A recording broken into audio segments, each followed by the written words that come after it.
Bienvenue à tous et à toutes. On va continuer dans cette partie qui est très intéressante. Elle se verra très pratique.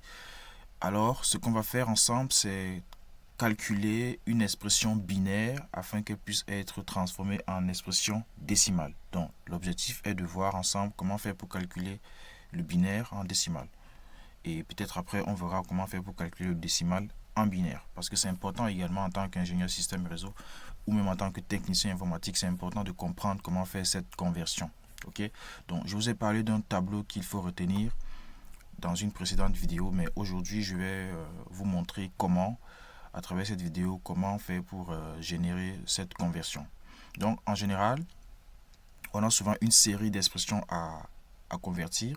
Donc, ici, vous avez à l'écran le nombre binaire qu'il faut convertir en décimal. Donc, je vous ai parlé d'un tableau de référence.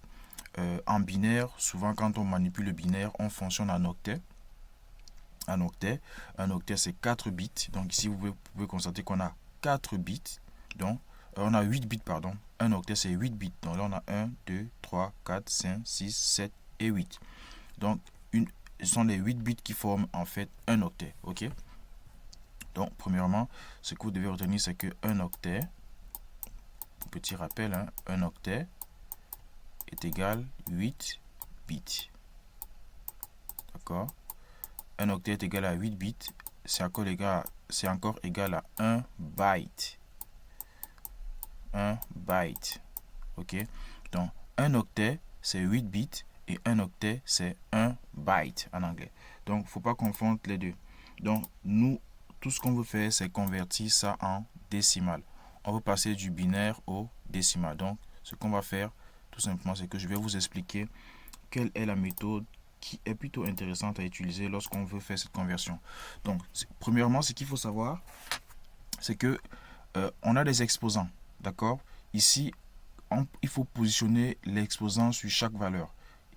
En général, dans l'octet, il y a 8 exposants à positionner. Premièrement, ici, vu qu'il y a 8 chiffres, on positionne le premier exposant. Ici, quand je parle d'exposants, vu que nous sommes en binaire, on parle des exposants, de 2. Ok. Ici, sur le huitième, on va dire que c'est 2 puissance 7. D'accord. Pourquoi 2 puissance 7? Parce qu'il y a 7 chiffres binaires après lui. D'accord. Sur 0, on aura donc 2 puissance 6. Parce qu'il y a 6 après lui. Sur 1, on aura 2 puissance 5. D'accord. Parce qu'il y a 5 après lui. Là, on aura 2 puissance 4. Ok. Ici, on aura 2 puissance 3. Parce qu'il y a 3 binaires, 3 nombres binaires après lui. Que ce soit des 0 ou des 1, c'est pas grave. Il faut juste compter le nombre de binaires qu'il y a après le binaire de référence, le bit de référence sur lequel vous vous trouvez. Ici, le bit de référence est celui-là. Donc, lui, il a 2 binaires après lui. Donc, ça fera 2 puissance 2. Et lui, 2 puissance 1. Ok. Et lui, 2 puissance 0. Ce qui est bien, c'est que chaque élément a une valeur. C'est-à-dire, ces puissances-là ont une équivalence. C'est-à-dire, 2 puissance 7, c'est quoi? 2 puissance 7, c'est tout simplement 128. 2 puissance 7, c'est 128. 2 puissance 6, c'est 64. Donc, vous pouvez utiliser vos calculatrices pour vérifier. 2 puissance 5, c'est 32. 32. 2 puissance 4, normalement, c'est 16. Ok. 2 puissance 3, c'est 8. 2 puissance 2, c'est 4. 2 puissance 1, c'est 2 puissance 1, c'est 2. Et 2 puissance 0, c'est 1. Voilà. Donc, là, ce qu'on a déterminé, en fait, c'est tout simplement tout ce qu'on a fait, c'est déterminer les exposants. On n'a fait que déterminer les exposants. Maintenant, ce qu'il faut faire, ensuite, c'est calculer.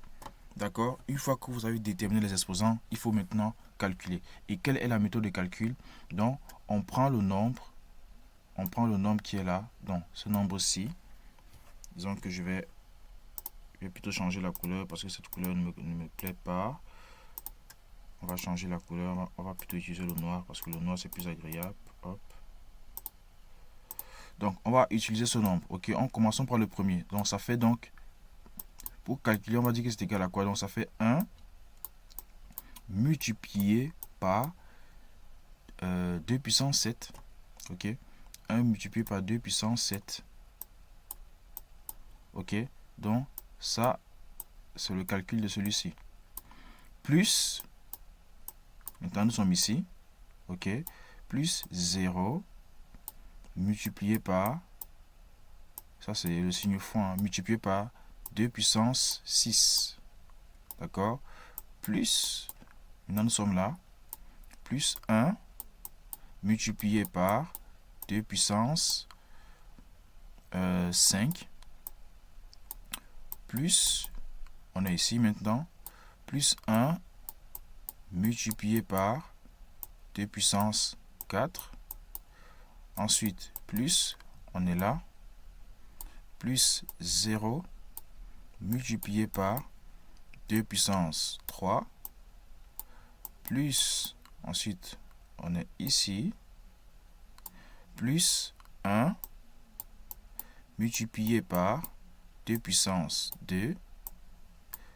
Plus, on est là maintenant, tac, plus 1 multiplié par 2 puissance 1.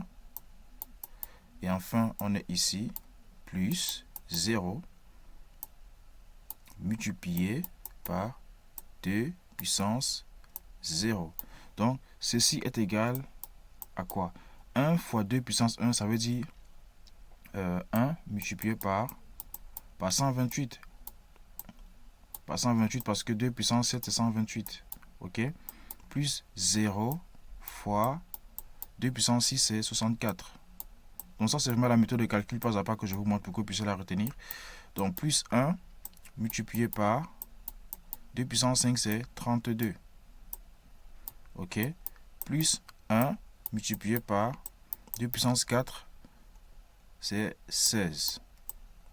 Plus 0. Plus 0 multiplié par 2 puissance 3. 2 puissance 3, c'est 8. Plus 1 multiplié par 2 puissance 2, c'est 4. Plus 1 multiplié par 2 puissance 1, qui est 2. Et ensuite, plus 0 multiplié par 2 puissance 0, ce qui est égal à 1. Ensuite, ceci nous donne 1 fois, donc ça fait donc 128. 1 fois 128, ça fait 128. Plus 0, parce que 0 multiplié par 0 fois 64, ça fait 0. Plus 1 fois 32. 1 fois 32 est égal à 32. Plus, on est ici, 1 fois 16 est égal à 16.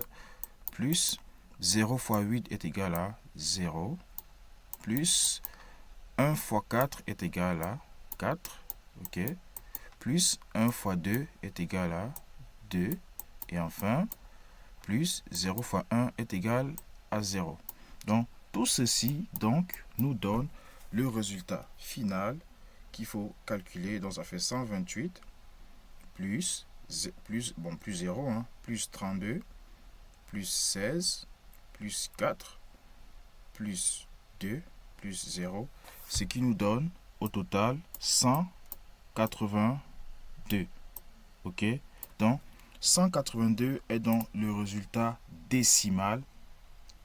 182, ce résultat-ci, d'accord, ça représente la valeur décimale.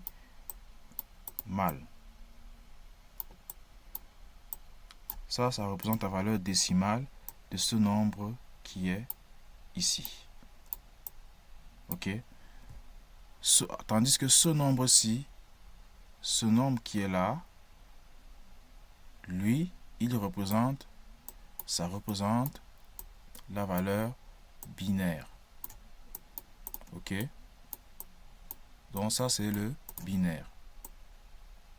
Donc, c'est comme ça qu'on fait pour passer du binaire au décimal. Donc, pour passer du binaire au décimal, il faut faire une série de calculs tels que je vous ai montré. C'est vraiment très facile à connaître. Là, j'ai fait l'effort de détailler le calcul pour que vous puissiez bien comprendre. Mais une fois que vous connaîtrez la méthode, vous verrez que c'est très facile. Donc, voilà, c'est tout pour cette vidéo.